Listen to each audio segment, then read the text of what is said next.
नमस्कार, मैं दीपक गर्ग आपका स्वागत करता हूं GK with Deepak Garg YouTube channel पर। मैं आपको आज एक स्पेशल टॉपिक पढ़ा रहा हूं। कौन सा? मरुस्थल में जल संचय। कौन सा टॉपिक है ये? मरुस्थल में जल संचय। आज हम एक स्पेशल टॉपिक पढ़ने वाले हैं, मरुस्थल में जल संचय।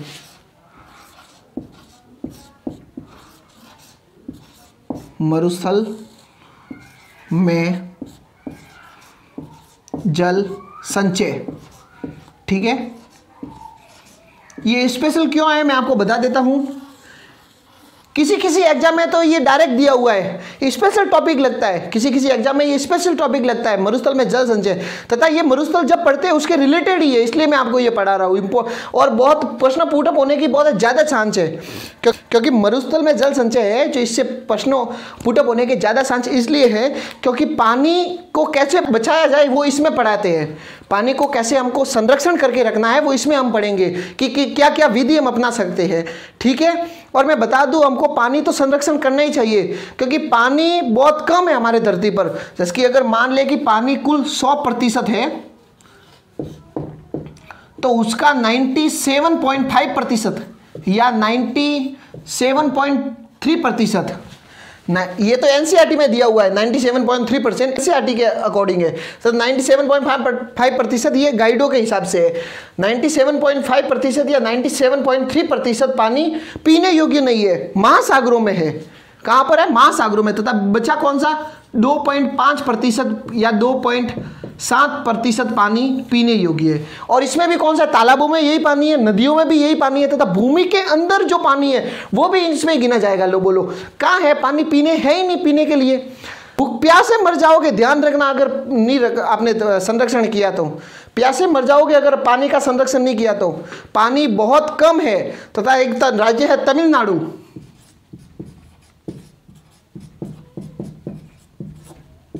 तमिलनाडु में पानी संरक्षण करना फिक्स कर दिया है, क्योंकि अगर तमिलनाडु में आप रह रहे हो तो वहां पानी संरक्षण करना आवश्यक है तथा एकदम निर्धारित कर दिया गया है, ठीक है।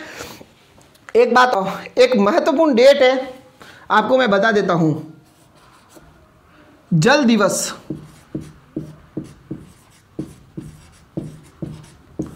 पूछ ले कि जल दिवस कब आता है, बताओ। आप कमेंट करके बताओ कि जल दिवस कब आता है। जल दिवस आता है 22 मार्च। कब? तथा इससे एक रिलेटेड है पृथ्वी दिवस। अगर पूछ ले कि पृथ्वी दिवस कब आता है, आप कमेंट करके बता सकते हो मुझे। पृथ्वी दिवस आता है 22 अप्रैल। एक हम स्पेशल वीडियो लेके आएंगे जिस वीडियो में जनवरी से दिसंबर तक जितने भी डेट आती है वो मैं आपको, जो इंपॉर्टेंट डेट है एग्जाम की दृष्टि से, मैं आपको पूरी बताऊंगा, ठीक है। लेकिन अभी के लिए आप इतना ही देखें कि जल दिवस 22 मार्च को आता है तथा पृथ्वी दिवस 22 अप्रैल को।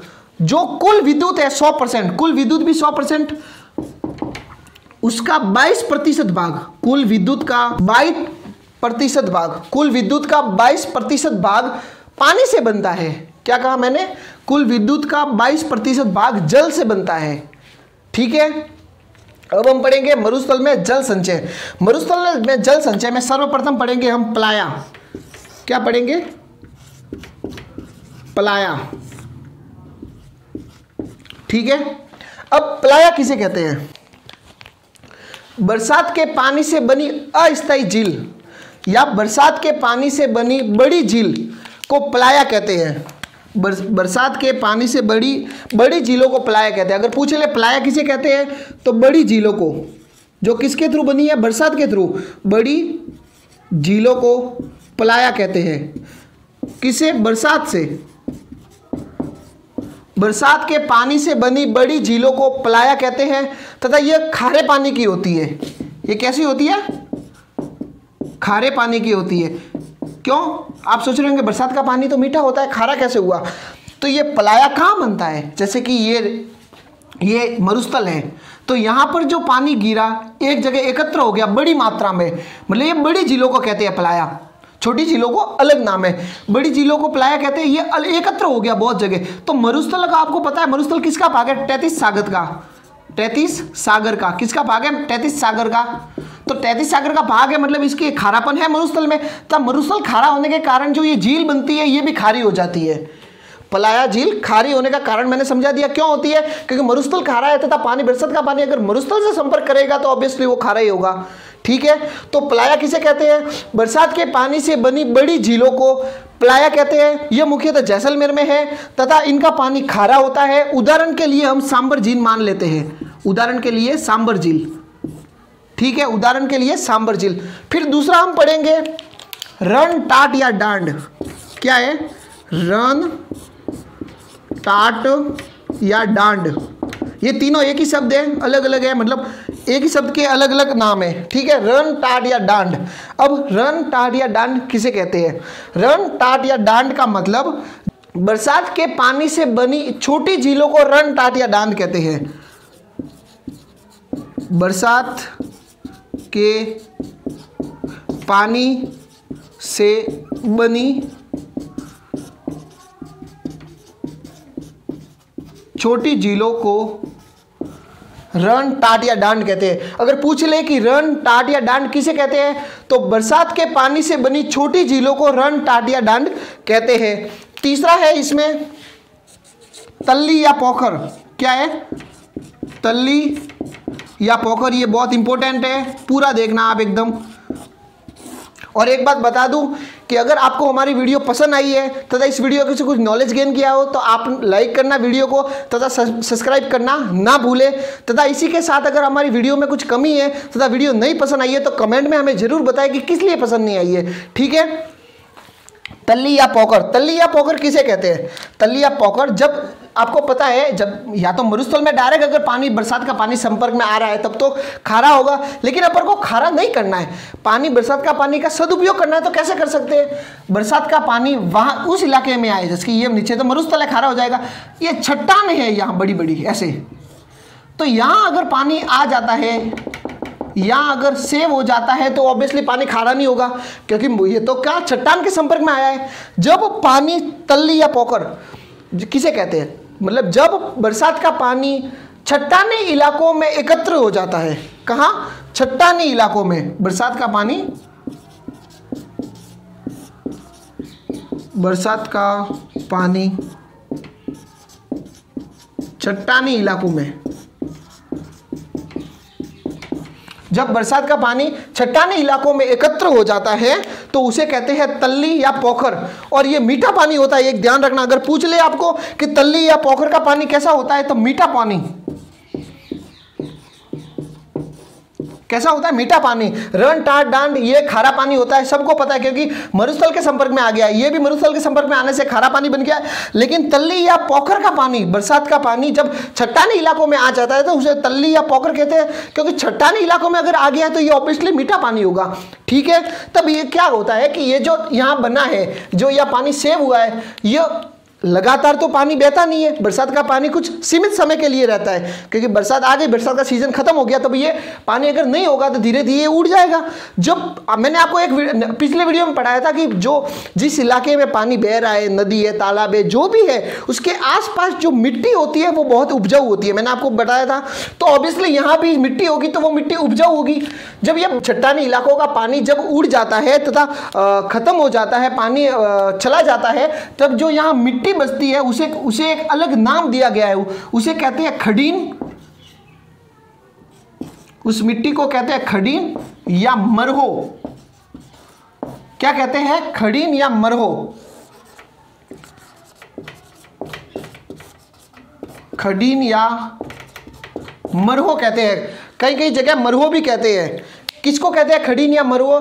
जब बरसात का पानी चट्टानी इलाकों में एकत्र हो जाता है तथा वो मीठा होता है, जब बरसात का पानी चट्टानी इलाकों में एकत्र हो गया तब पानी धीरे धीरे उड़ गया, पानी समाप्त हो गया, तो वहां क्या खाली मिट्टी बची, जो मिट्टी बची वो उपजाऊ है, तो उस मिट्टी को बोलते हैं खडीन या मरहो बोलते हैं, ठीक है।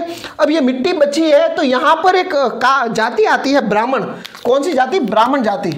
ब्राह्मण में भी कौन सी एक गोत्र है? पालीवाल ब्राह्मण। पालीवाल, पालीवाल ब्राह्मण। ये पालीवाल ब्राह्मण यहाँ खेती करते हैं, कृषि करते हैं। क्या? कौन सी? जो कृषि करते हैं यहाँ पर, जो ये पालीवाल ब्राह्मण कृषि करते हैं, उस कृषि को एक स्पेशल नाम दिया गया है। कौन सा नाम है? खडीन कृषि। तो पूछ ले कि खडीन कृषि कौन करता है या किसने विकसित की, ये भी प्रश्न बहुत बार आ चुका है कि खडीन कृषि किसने विकसित की, तो पालीवाल ब्राह्मणों ने। किसने? खड़ीन कृषि कहाँ की जाती है? खड़ीन या मरुभूमि क्षेत्र में। और मरुभूमि मिट्टी किस कहाँ होती है? ये चट्टानी इलाकों में जब पानी भर जाता है, तो जब ये पानी खत्म हो जाता है, तो वहाँ जो मिट्टी बचती है वो उपजाऊ होती है, उसे खड़ीन मिट्टी या मरुभूमि मिट्टी कहते हैं। तथा उस इलाके में पालीवाल ब्राह्मणों ने खड़ीन कृषि करना स्टार्ट कर दिया, क्योंकि वो उपजाऊ है, उसका सदुपयोग करना चालू कर दिया। तो वहाँ जब सदुपयोग हुआ तो वहाँ की कृषि हुई। तो वहाँ जो कृषि होती है उसमें 3 प्रकार के खाद्य सामग्रियों का कृषि होती है। कौन कौन से बोए जाते हैं? 3 प्रकार के बीज बोए जाते हैं। किस किस के? एक तो है गेहूं, जौ, चना। गेहूं, जौ, चना, इसको एक पर्सनल नाम दिया गया है बेजड़। क्या? बेजड़। यह प्रश्न बहुत बार आ चुका है कि बेजड़ की रोटी या बेजड़ किस किस खाद्य सामग्री से मिलकर बनता है? तो गेहूं, जौ तथा चना। कौन कौन सा? गेहूं, जौ, चना। इस जो इलाका है यहाँ पर 3 प्रकार की एक साथ में बीज बोते हैं। 3 प्रकार के एक साथ में बीज बोते हैं। गेहूं, जौ, चना का बीज बोते हैं। और उसे क्या बोलते हैं? इस तीनों को मिलाकर जो आटा बनता है या जो सामग्री बनती है उसे कहते हैं बेजड़। तथा एक शब्द और है, इससे रिलेटेड है बेजड़ा। आप अगर बता सको तो कमेंट में बताइएगा मुझे बेजड़ा का मतलब क्या होता है। बेजड़ा, बेजड़ा किसे कहते हैं? आप ये मत सोचना कि ये दोनों सेम है। बेजड़ा बोलते हैं। आपको पता है कि पान की खेती कहाँ होती है? आप ये बताओ, पान की खेती कहाँ होती है? राजस्थान में पान की खेती एक जगह ही होती है, करौली में।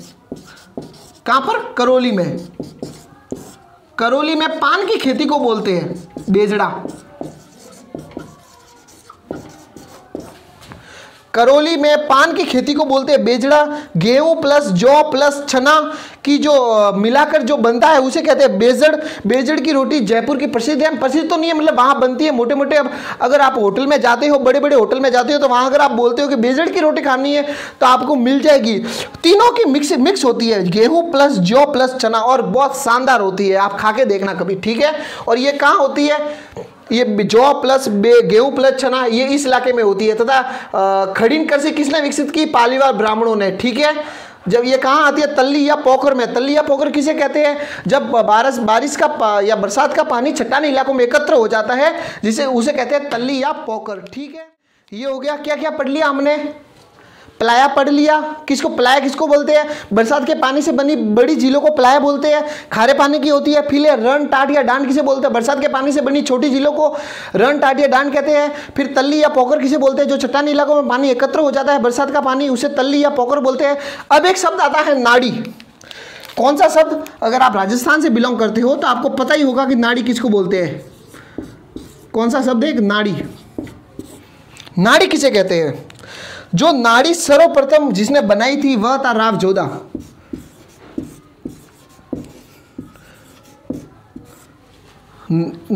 राव जोधा ने सर्वप्रथम नाड़ी बनाई। ये कब बनाई थी? 1520 में।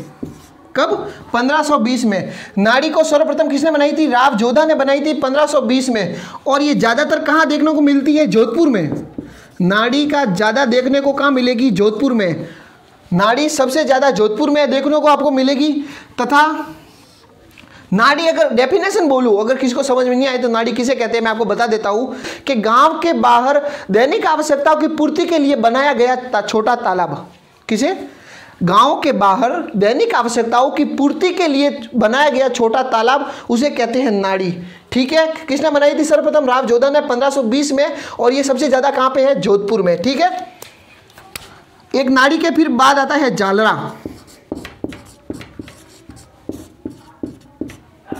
अब जालरा किसे कहते हैं? जालरा का मतलब हुआ, जालरा का मतलब देवताओं को चढ़ाने के लिए झीलों का पानी। जालरा किसे कहते हैं? देवताओं को चढ़ाने के लिए, देवताओं चढ़ाने के लिए झरने का पानी क्या कहलाता है? जालरा। अब पूछ ले कि जालरा किसे कहते हैं? देवताओं के लिए चढ़ाने के लिए स्पेशल पानी है। ये देवताओं के लिए स्पेशल पानी लगता है, झरने का पानी, ठीक है? क्योंकि वो ऊपर से आता है ना, तो वो यूज किया हुआ नहीं होता है। देवताओं को बिना यूज किया हुआ पानी चढ़ाया जाता है। उस पानी को सूंघ भी नहीं सकते, ठीक है, हालांकि वो सूंघता भी नहीं है, लेकिन सूंघना भी नहीं चाहिए देवताओं को चढ़ाने की चीजें। देवताओं को चढ़ाने के लिए झरने का पानी, उसे कहते हैं जालरा। बोल दे कि जालरा किसे कहते हैं? देवताओं को चढ़ाने के लिए उपयोग में किया जाने वाला पानी, झरने का पानी, लिया जाने वाला झरने का पानी जालरा कहलाता है, ठीक है। अब जालरा का उदाहरण, एक जोधपुर में मंदिर है। कहाँ पर? जोधपुर में। जोधपुर में मंदिर है, वो जो कब बना था? 1660 में। कौन सा मंदिर है? महामंदिर। जोधपुर का महामंदिर जो 1660 में बना था, यह जालरा के लिए प्रसिद्ध है। कौन सा? अगर बोल दे कि जालरा के लिए कौन सा मंदिर प्रसिद्ध है? जोधपुर का महामंदिर जो 1660 में बना था, यह जालरा के लिए प्रसिद्ध है। फिर एक शब्द आता है मदार। कौन सा? मदार। अब मदार किसे बोलते हैं? मदार का मतलब तालाब है या कोई भी चीज है, तालाब है, नाड़ी है, जो भी है, मतलब जैसे कि ये है तालाब, तो इस पर जो आने का रास्ता होता है पानी के, जहां से भी मतलब पानी आ रहा है, यहां से पानी आएगा, इस जो रास्ते को बोलते हैं ये मदार। मतलब तालाब या नाड़ी में आने वाले पानी की जगह को मदार कहते हैं। तालाब में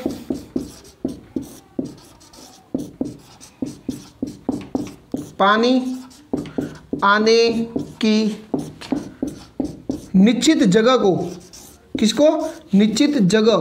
क्योंकि आपको पता है अगर ये तालाब है तो निश्चित जगह होती है, कहीं से भी तो पानी आ नहीं सकता है, एक निश्चित जगह होती है, वहां से ही सिर्फ तालाब के अंदर पानी आता है, तो उसे कहते हैं मदार। अगर कोई पूछ दे कि मदार किसे कहते हैं, तो उसको बोलना कि तालाब में जो पानी आने की निश्चित जगह होती है उसे कहते हैं मदार, ठीक है।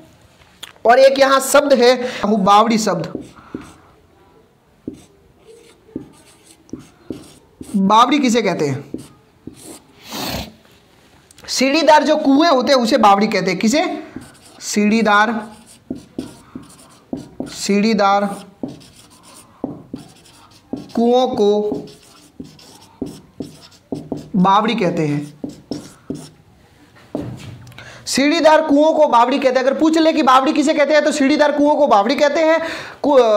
बावड़ी के लिए कौन सा शहर प्रसिद्ध है? बूंदी।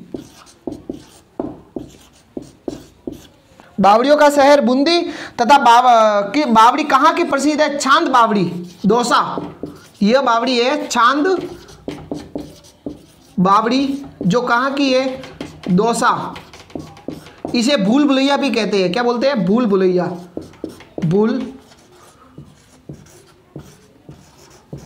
भुलैया बावड़ी भी कहते हैं। क्यों? देखो, बावड़ी, सीढ़ीदार कुओं को बावड़ी कहते हैं। बूंदी, बावड़ी के लिए बूंदी शहर प्रसिद्ध है, तथा चांद बावड़ी दौसा की प्रसिद्ध है, जिसे भूल भुलैया की कहते हैं। यहाँ की एक खास बात है, चांद बावड़ी जो दौसा है उसकी एक खास बात है कि जिस सीढ़ी से आप उतर रहे हो उस सीढ़ी से 90% आप वापस चढ़ नहीं पाओगे। क्या बोला मैंने? यहाँ की एक खास बात है कि 90% चांस होते हैं कि जिस सीढ़ी से आप नीचे उतर रहे हो बावड़ी को देखने, उस सीढ़ी से आप ऊपर नहीं चढ़ पाओगे, क्योंकि वो इतनी सीढ़ी है, आप कंफ्यूज हो जाओगे कहाँ से चढ़े थे और कहाँ से उतरे, ठीक है। तो जैसा कि मैंने बता दिया है, सीढ़ीदार कुएं को बावड़ी कहते हैं। बूंदी में सर्वाधिक है, चांद बावड़ी दौसा की प्रसिद्ध है, ठीक है। इसी के साथ हम मिलते हैं नेक्स्ट वीडियो में। अगर आपको हमारी वीडियो पसंद आई है तो आप सब्सक्राइब करना ना भूलें, ठीक है।